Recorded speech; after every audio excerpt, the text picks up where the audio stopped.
जय जय रघुवीर समर्थ. समर्थ म्हणतात की आता या कलियुगामध्ये घराचे घरपण हरवू लागले आहे. घराचे घरपण हरवू लागले आहे आणि म्हणून समर्थ म्हणतात की घर असावे घरासारखे, नको तो नुसत्या भिंती. घर असावे घरासारखे, नको तो नुसत्या भिंती.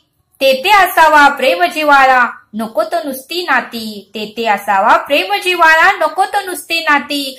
आणि म्हणून समर्थ म्हणतात की केवळ 4 भिंती, दारे, खिडक्या, छत म्हणजे घर नव्हे. केवळ 4 भिंती, दारे, खिडक्या आणि छत म्हणजे घर नव्हे. त्या घरामध्ये आपली माणसं असावीत. त्या घरामध्ये आपली माणसं असावीत.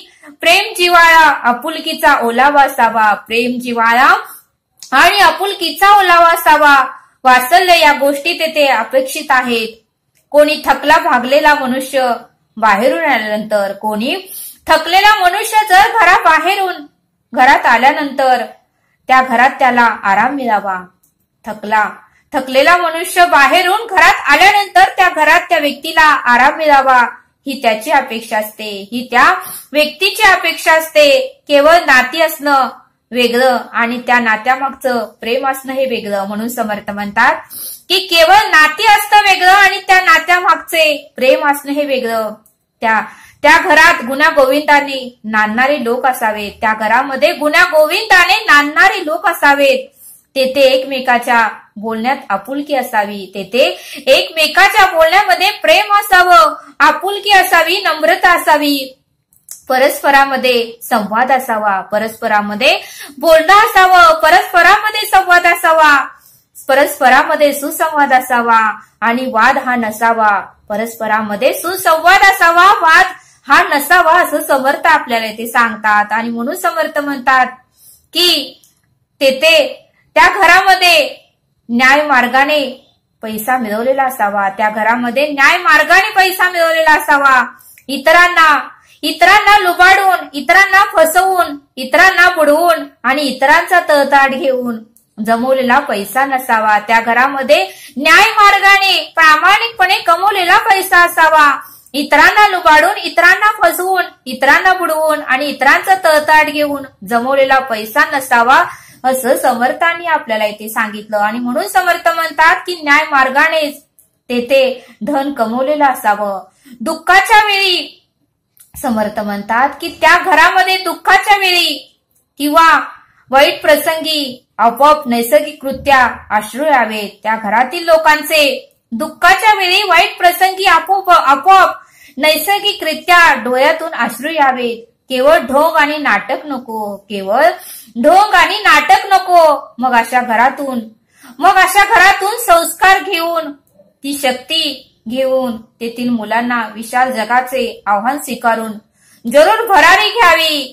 मग समर्थ म्हणतात की केवळ तेथे ढोंग नाटक नको. अशा घरातून संस्कार घेऊन, ती शक्ती घेऊन तेथील मुलांनी विशाल जगाचे आव्हान स्वीकारून जरूर भरारी घ्यावी.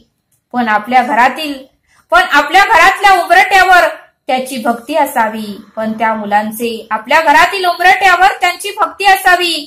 घरच्या लोकांवर श्रद्धा असावी. त्या मुलांचे घरच्या लोकांवर श्रद्धा असावी. घरचा विसर पडू नये. घरचा विसर त्या मुलांना पडू नये. दोरी तुटलेल्या पतंगासारखी अवस्था त्या मुलांची होऊ नये. दोरी तुटलेल्या पतंगासारखी त्या मुलांची अवस्था होऊ नये.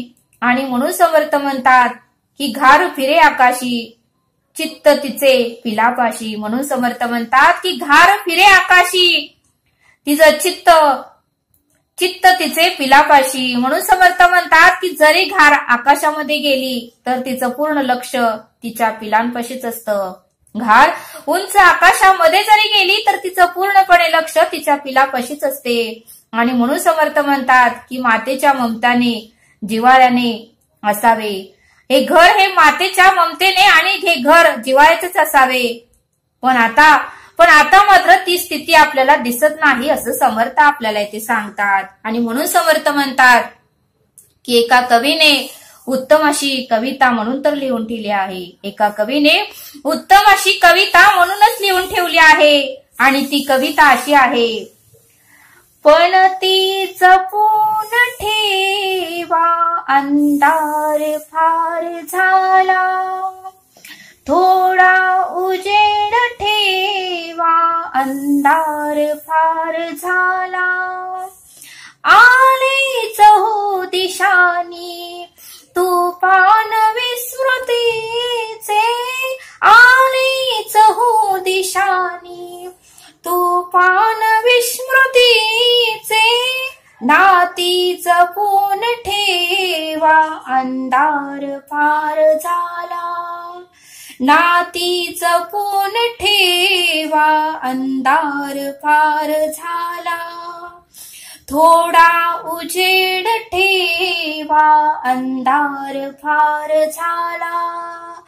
पण ती जपून ठेवा अंधार फार झाला. म्हणून समर्थ म्हणतात की एका कवीने अशी उत्तम अशी कविता म्हणून तर लिहून ठेवली आहे. आणि म्हणून समर्थ म्हणतात की पूर्वी आई वडील बहीण भाऊ आजी आजोबा, पूर्वी आई वडील बहीण भाऊ आजी आजोबा, मावशी आत्या मामा मामी ही नाती व त्यातील तो अंतरीचा जिव्हाळा वेगळाच होता. ही नाती आणि त्यामधील अंतरीचा जिव्हाळा मात्र वेगळाच होता. एक तीळ 7 जणांनी वाटून खाल्लं, एक तीळ मात्र 7 जणांनी वाटून खाल्ले, ही भावना त्यांच्यामध्ये होती. कोणी आजारी पडलं तर पाहणारा, त्याच्याकडे पाहणारा, त्याचा सेवा करणारा आणि त्याची काळजी घेणारा कोणीतरी घरामध्ये असायचं. हे संस्कार होते. आज आजीचे शब्द, आजीचे शब्द कोणी ओलांडीत नव्हते. आजीचे शब्द कोणी ओलांडीत नव्हते. पण त्यांना आज वृद्धाश्रमात पाठवत आहेत. पण त्यांना मात्र आज वृद्धाश्रमामध्ये पाठवलं जात आहे. आणि दुर्दैवानेच ती आज अडगळ वाटत आहे. दुर्दैवानेच कलियुगामध्ये ती आज लोकांना अडगळ वाटत आहे असं समर्थांनी आपल्याला इथे सांगितलं. आणि म्हणून समर्थ म्हणतात की असावे घरटे आपुले छान. म्हणून समर्थ म्हणतात की असावे घरटे आपुले छान त्यात ते देवघर. असावे घरटे आपुले छान त्यात ते देवघर. तेथे संध्याकाळच्या आरतीनंतर लहानांनी मोठ्यांच्या पाया पडायचे. तेथे संध्याकाळच्या आरतीनंतर लहानांनी मोठ्यांच्या पाया पडायचे. हे प्रकार मात्र आता कुठेही दिसनात. हे प्रकार मात्र आता कुठे दिसनात असं समर्थ आपल्याला इथे सांगतात. आणि म्हणून समर्थ म्हणतात की तो एक भोळेपणा म्हणून त्याची थट्टा व्हायला लागली आहे. आता या कलियुगामध्ये तो एक भोळेपणा आहे म्हणून त्याची थट्टा व्हायला लागली आहे. ते बालपणाचे संस्कार, ती नम्रता या गोष्टी कमी व्हायला लागल्या आहेत. ते बालपणाचे संस्कार, ती नम्रता या गोष्टी मात्र आता कमी व्हायला लागल्या आहेत. मग मुले बिघडली आहेत. म्हणूनच आजकालची मुले ही बिघडत चालली आहेत. गुन्हेगारी प्रकार वाढत चालला आहे. आजकालची मुले बिघडत चालली आहेत. गुन्हेगारीचा प्रकार वाढत चालला आहे. हे आपल्याला रोज पाहायला मिळतच, वाचायला मिळतच. आणि म्हणून समर्थ म्हणतात की सगळ्यांनी आपल्या कुटुंबामध्ये, आपल्या घरामध्ये एकत्रित जेवायला बसावे. पुढे पाठीमागे पाठ, रांगोळी, उदबत्ती वगैरे प्रकार कमी होऊन आता पुढे पाठीमागे पाठ, रांगोळी, उदबत्ती वगैरे प्रकार आता कमी होऊ लागले आहेत. आता मात्र जेवायला बसताना पायात बूट घालून डायनिंग टेबलवर जेवण करायला बसतात. आता मात्र पायात बूट घालून डायनिंग टेबलवर मात्र जेवण करायला बसलेले दिसतात. आणि म्हणून समर्थ म्हणतात की हे उत्तमाचे संस्कार आहेत का असं समर्थांनी आपल्याला इथे सांगितलं. आणि म्हणून समर्थ म्हणतात की आजकाल या कलियुगामध्ये घराचे घरपण हरवू लागले आहेत. आणि म्हणून समर्थ म्हणतात की आपल्या घरातील लोकांनी एकमेकांवर प्रेम केलं पाहिजे. कोण आजारी असलं तर एकमेकांची काळजी घेतली पाहिजे. एकमेकांना विचारलं पाहिजे. एकमेकांना आवडीचे पदार्थ करून दिले पाहिजेत.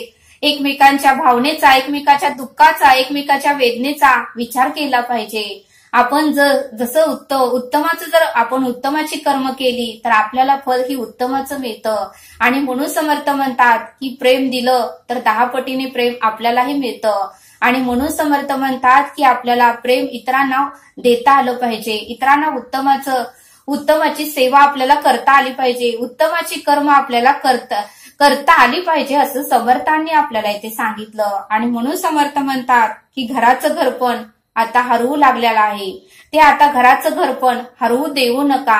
प्रत्येकाने उत्तमाचं वागण्याचा प्रयत्न करा. तर घराचं घरपण कधीच हरणार नाही असं समर्थांनी आपल्याला येथे सांगितलं. तरी आता आपण येथेच थांबूया. धन्यवाद. जय सद्गुरू.